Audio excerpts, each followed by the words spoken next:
Hey guys, it's Chris again. So welcome back to DiGiovanna Family Recipes. This is my YouTube channel where I share all my recipes with my friends and family. And DiGiovanna was my mother's maiden name. She was a great Italian cook, and she got it from her family, passed it down to us.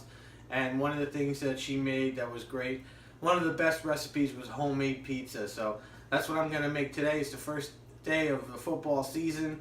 So I'm making some nice homemade pizza, and I'm going to use my mixer. I got my dough hook set up, but if you don't have a mixer, you can do it by hand. I want to show you some of the ingredients I wrote down for everybody. This is a basic pizza dough recipe, and the first thing I got on top is the 3.5 to 4 cups of flour. And the reason I put that is, go with 3.5, but you'll see if it's very warm out or very cool out, that could change. It might be too sticky, it might be too soft, you may need to add more flour, but the basic recipe is about 3.5 cups. I usually use 4 of the 00, which is an imported flour made for pizza, but you could go with 3.5. 1.5 cups of warm water, either 1 package of yeast, or this is the active dry yeast in the big container that I got, and I make a lot of pizza and dough. So I use this. It's 2.25 teaspoons of that, a tablespoon of salt, not fine salt, either kosher or sea salt. It has to be one of those. It cannot be regular table salt. Teaspoon of sugar, and then 1 or 2 tablespoons of olive oil, extra virgin olive oil, or you don't need any, and that's all you need to make a really great pizza dough. Alright guys, so we got our pizza board set up here. This is my kneading board. I use this to make breads, whatever. Anytime I make any kind of dough. So I just put a damp towel down. I put my board down so it can't slide, so I can knead. I got my flour measured out in a big bowl here. And I got my tablespoon, my teaspoon. First thing we're going to do, I got to get this yeast going. I'm going to use the packages today. But I'm going to double this recipe. Now the recipe that I gave you that was written on the paper is for 2 nice size, medium to large size pizzas.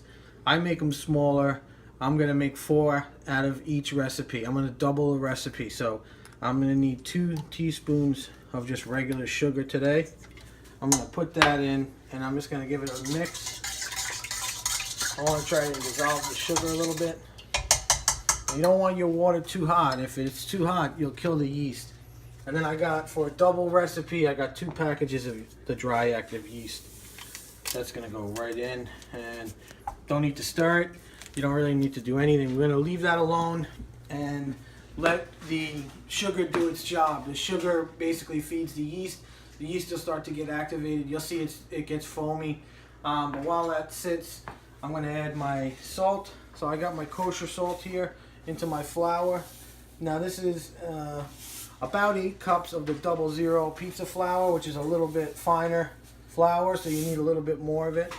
I'm going to put that in there, and then I'm just going to mix it and then wash my hands, and in about 10 minutes, 5 to 10 minutes, the yeast will be activated. We'll be ready to make the dough.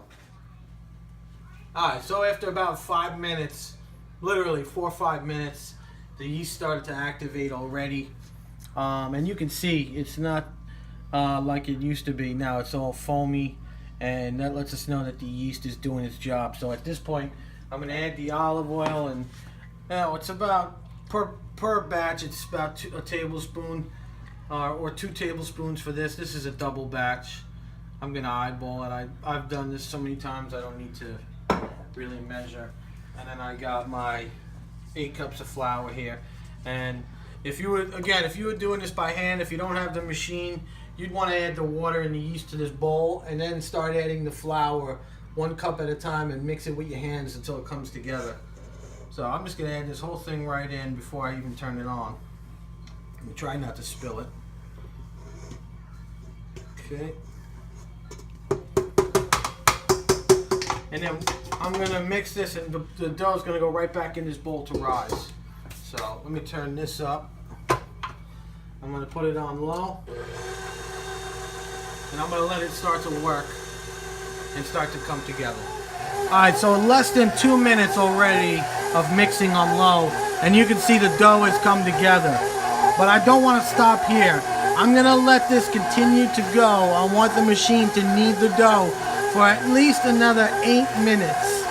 And what you're gonna end up with is a dough that's really nice and smooth and soft to the touch. So I'm gonna let this go for another 8 minutes. Alright, so this dough has been kneading in the mixer for a good 8 to 10 minutes. You just gotta be careful with the machine. You don't want to overheat it, especially with a big double batch of dough. And I'll just show you the technique I use to get it out of there. I just dip my hand and take a little pinch of flour and flour the dough hook and just push it down so it doesn't stick to my hands. Take this out, and now we're going to get the dough onto my kneading surface. Alright, so I got my dough is done. I'm going to put some flour down on my board here and take out the dough. Okay, now this is really well combined. I'm just going to knead it just for a minute by hand just to make sure it's a nice tight ball. And I'm folding it over on the crease and pushing down, and I can feel that this dough is so smooth and soft. It feels really, really nice, and that's because we let it knead in the mixer for so long. So so what that does is by kneading it for that extra 10 minutes, it activates the gluten in the flour and gives you a nice textured dough. And I'm just going to tighten this ball up on the back here and make it one nice piece. Now again, you could do this by hand. I can tell you my mother made pizza that was really, really incredible, and she didn't have any machines. She just used her hands. So you can make a great pizza by hand if you don't have a mixer.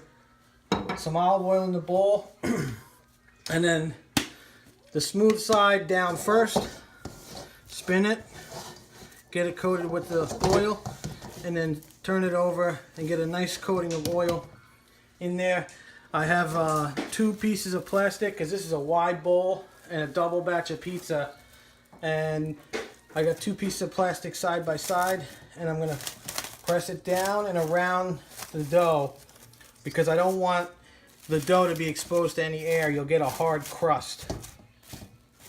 And then the last thing I do, I take a damp towel, put it over the bowl, and there you have it. Your pizza dough is ready to rest. And I would recommend, we're going to do a double, what's called a double proof later on. I'll show you how to do that, but I would recommend at this stage let it rest for at least 2 hours. Alright, so after about 2 hours of rising, this is what my dough looks like. And you can see it is puffed up to about double the size. I want to keep this plastic wrap and reuse it to cover for the second proof. So I'm just going to lay it down over here and I can reuse it again. At this point, I also got my non-stick baking sheet here. I'm going to first drizzle that with just a little bit of olive oil because I don't want the dough to stick. Okay, and that doesn't have to be perfect. And now at this point, you can see how soft this dough is. It's like a big pillow. So at this point, we punch it down, take some of the air out, and I need some, you can see it deflate. And I need some flour on my board. Okay, and I'm gonna take out the dough just like that. So I kind of flattened out the dough. I evened it out because I want to be able to cut this. This is gonna be this is enough dough once it reproofs to make 8 pizzas that are about 8 to 10 inches. If you wanted to cut it into 4 pieces, you could probably make almost a full size, like a 14-inch pizza. But I want to cut this into 8 equal parts. So I'm going to start by first cutting it in half, okay, to get 2 pieces. Then I'll cut each half in half. And then I want to try and cut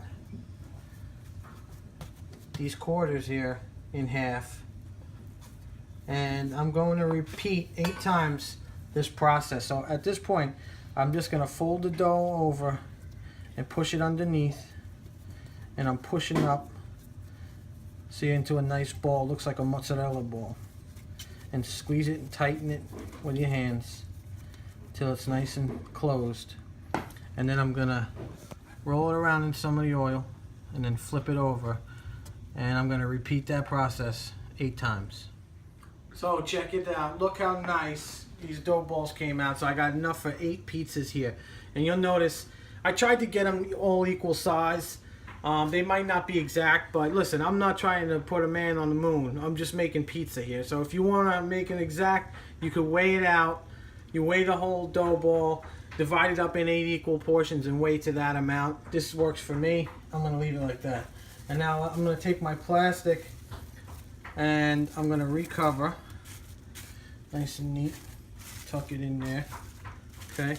And you don't want air getting to your dough because it's going to form a skin and mess it up for you. So I'm going to put my towel back on, and at this point I'm going to let this rest for at least probably 2 hours. Let the dough relax again. You'll have a nice tender pizza dough.